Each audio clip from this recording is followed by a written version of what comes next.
हरिओम। प्रिय मित्रों, आज का विषय भी तनाव ही है, क्योंकि तनाव सर्वाधिक तकलीफ देने का कारण है। दुनिया में अगर दुख को और तकलीफ़ों को मिटाना है, ख़त्म करना है, तो उसके कारण जो हैं तनाव, उसको दूर करने की ज़रूरत है, उसे समाप्त करने की ज़रूरत है, उसे ठीक से समझने की ज़रूरत है। तनाव बुरा नहीं, फिर से मैं कहूँगा, तनाव की मात्रा का ज्ञान बुरा है। किस मात्रा में तनाव लेना है, इसका ज्ञान रखना आवश्यक है। इसी ज्ञान के संदर्भ में मैं बताऊँगा, हम सब कुछ करते हुए देखते हैं। हम करने वाले हैं या तो नहीं करने वाले हैं, नहीं करने वाला होकर भी करने वाले ही कहलाते हैं। जैसे अगर हम ये समझते हैं कि मैंने किसी काम को नहीं किया, इसलिए हम उस काम को नहीं करने वाले हैं, तब भी नहीं करने वाले के वजह से हमने कुछ तो किया होगा। उस वक्त आराम तो किया होगा, बैठा तो होगा, मनोरंजन तो किया होगा, उस काम के अतिरिक्त कुछ भी तो किया ही होगा। सोए ही होंगे, कुछ तो किए होंगे, घूमे ही होंगे, कुछ तो किए होंगे। बिना कर्म किए मनुष्य रह नहीं सकता। मनुष्य का स्वभाव ही है, प्राणी का स्वभाव ही है। जीव जंतु कीड़े मकोड़े, परमात्मा ने सबों को भेजने से पहले कर्म का ही स्वभाव, कर्म करने का ही स्वभाव उसे देकर भेजा है। सबों में, सभी प्राणियों में अगर एक समानता है तो वो कर्म करने का। अब कर्मों को हम विभाजित करें। एक कर्म वह है जिसको किए बगैर हम रह नहीं सकते। दूसरा कर्म वह है जिसे हम नहीं भी करके रह सकते हैं।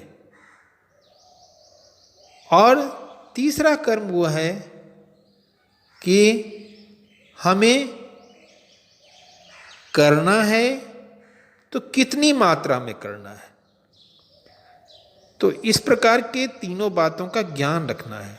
जैसे भोजन हमें करने ही है, और हमारे घर की माँ बहनें भोजन बनाती हैं, प्रेम से बनाती हैं, आनंद देती हैं। उनका उद्देश्य परिवार के लोगों को आनंद प्रदान करना हो, स्वादिष्ट भोजन कराकर प्रशंसा प्राप्त करना है, अपनों को खिलाकर खुश होना है।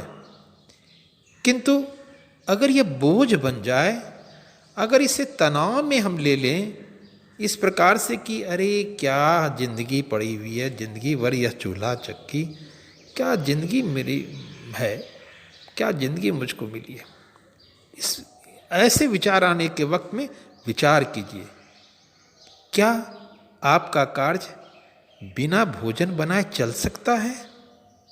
अगर चल सकता है तो तत्काल उसका परित्याग कर दीजिए। अगर नहीं चल सकता है तो उसमें आनंद लेने की शुरुआत कीजिए, आनंद का अनुभव कीजिए। आप भोजन यह समझकर मत बनाएं कि हम सिर्फ अपने घर वाले को और अपनी क्षुधा मिटाने के लिए बना रहे हैं। आप यह समझकर बनाएं कि हम उस परम पिता परमेश्वर का भोग बना रहे हैं, प्रसाद बना रहे हैं, और जब परमात्मा ही इस स्वादिष्ट भोजन को खाकर खुश हो जाएगा तो खुश होकर वह बिना कुछ दिए तो रहेगा नहीं। उसके पास तो सब कुछ है, सब कुछ देगा। नजरिया बदलने की जरूरत है कर्म करने वक्त। जिस कर्म को करने की अनिवार्यता है उसमें आनंद का अनुभव कीजिए, आनंद का अनुभव कीजिए, आनंद का अनुभव कीजिए। उसको अपना स्वभाव बनाइए।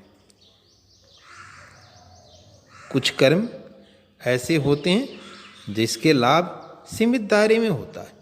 घर में अगर आप भोजन बनाते हैं तो उसका लाभ सीमित दायरे में है। 2-4 जो परिवार के सदस्य हैं वो खुश होते हैं। वही भोजन जब भंडारा के रूप में बनता है, बहुत सारे लोगों को भोजन जब मिलता है तो बहुत सारे लोग खुश होते हैं, और उसके माध्यम से उनको बनाने वाला परमपिता परमात्मा भी खुश होता है। उसी प्रकार से कुछ वैसे कार्य, कोई ऐसी व्यवस्था कि निरंतर भोजन की व्यवस्था आप जब करते हैं, जैसे वृक्ष लगा देते हैं तो उसके फल, उसके फूल कितनों को भोजन मिलता है, भोजन देता है, अनंत काल तक के लिए देता है, तो वह अनंत सुख भी आप ही को प्राप्त होगा। इसलिए अगर अपने कर्म के दायरा को, अपनी अनिवार्यता को, संसार को खुश करने वाला, परमात्मा को खुश करने वाला आप बनाते हैं, तो आनंद भी वैसा ही विस्तार से, वैसा ही आपको प्राप्त होगा। मित्रों, कार्य को बोझ भर करके नहीं, जो अनिवार्य है, जिसे करना ही है, उसको आनंद के साथ करने की आदत डालें। देखें, फर्क पड़ेगा। अब विचार करने की ज़रूरत है कि कौन कौन सा कार्य आपकी अनिवार्यता में